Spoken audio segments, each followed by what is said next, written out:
এই দিন চিরদিন রবে, কেউ তা ভেব না। একদিন সাথী হারা হবে, কেউ তো রবে না। তাকে মেরে ফেলতে হলো। সেটা হচ্ছে যে হাদি যে কেবল ক্রাউড ফান্ডিং দিয়ে তা সে যে ভিন্ন এটা যে বুঝাইছে তা কিন্তু না। বাংলাদেশের ইলেকশনে এর আগে কেউ কেউ ক্রাউড ফান্ডিং করার চেষ্টা করছে, কিন্তু কেউ জমাইতে পারে নাই।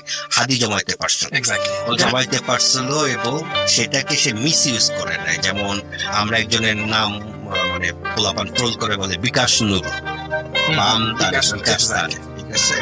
মানে সে টাকাটাকে অনেক ট্রান্সপারেন্ট ওয়েতে ডিল করতেছে। এবং আমি হাদিকে দেখছি যে বিগ অ্যামাউন্ট সে কখনোই নিত না, মানে কেউ একজন বিগ অ্যামাউন্ট দিতে যেতেছে এটা সে কখনোই নিত না। এবং হাদি এমন একটা লেভেলের ক্রাউড ফান্ডিং নিয়ে গেছিল, এমন একটা মহিলা তাকে টাকা দিচ্ছিল যার বিকাশ অ্যাকাউন্টই নেই, মানে শি ইজ নট ক্যাপেবল একটা বিকাশ অ্যাকাউন্ট কিভাবে how to operate bKash account. এইটার বাইরে হাদির একটা বড় প্রবলেম ছিল, সেটা হচ্ছে দুইটা বড় প্রবলেম ছিল। একটা হচ্ছে হাদির একটা কালচারাল পজিশন ছিল এক, আর দুই হচ্ছে হাদি সিরিয়াসলি খুব পপুলার হয়ে যেতেছিল, সাংঘাতিক রকমের পপুলার হয়ে যেতেছিল। হাদি কথা বলতে জানতো, হাদি জমায় রাখতে পারতো, এবং হাদির পপুলারিটি কি লেভেলে, মানে হাদি কিন্তু শুরুটা কিন্তু হাদির খুব ছিল, আমি বলবো বাজে ছিল, নেগেটিভ ছিল, যে সে একটা অ্যানার্কিস্ট, সে ভাঙচুর করতেছে মুক্ত। কিন্তু সেই জায়গা থেকে সেই ফ্যান বেসটাকে পেছনে ফেলে সে যেভাবে আগায় যাচ্ছিল, এবং আমি যখন দেখলাম সে নিজে প্রচুর পড়াশোনা করে, আমি তার অফিসে গিয়ে হতভম্ব হয়ে গেছি যে মানে বই আর বই, ইনকিলাব মঞ্চে বই আর বই, ইনকিলাব মঞ্চে বা ইনকিলাব সেন্টার যেটা বলো।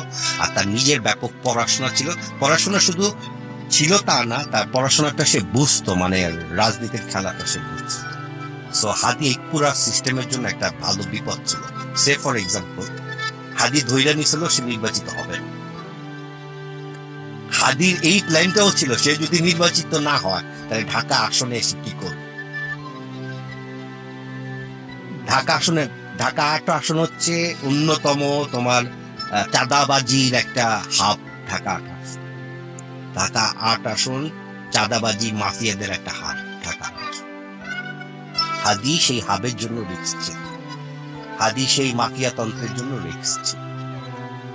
কাজেই তুমি যদি ধরো এ বি সি আর হাদি, এই 4টা অপশন নাও, এ বি সি এন্ড হাদি, তাহলে দেখা যাবে হাদিকে মেরে ফেলার পক্ষে বেশি লোকজন ভোট দেবে, মানে আমি বলতেছি মাফিয়া জগৎটা ভোট দেবে, কারণ এখানে অনেকের ইন্টারেস্ট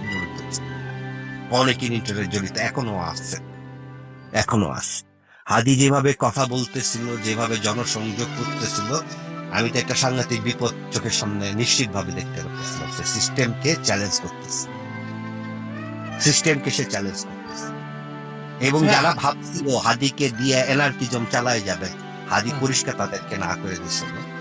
হাদি এনার্কিজমে না গিয়ে, দেখো হাদি এনার্কিজমে যায় নাই, জিয়াফত মিয়ামতে সে যায় নাই, উল্টা সে কোনো রাজনীতিতেও ঢুকে নাই, সে একা একটা স্বতন্ত্র আসনে দাঁড়াইতেছে।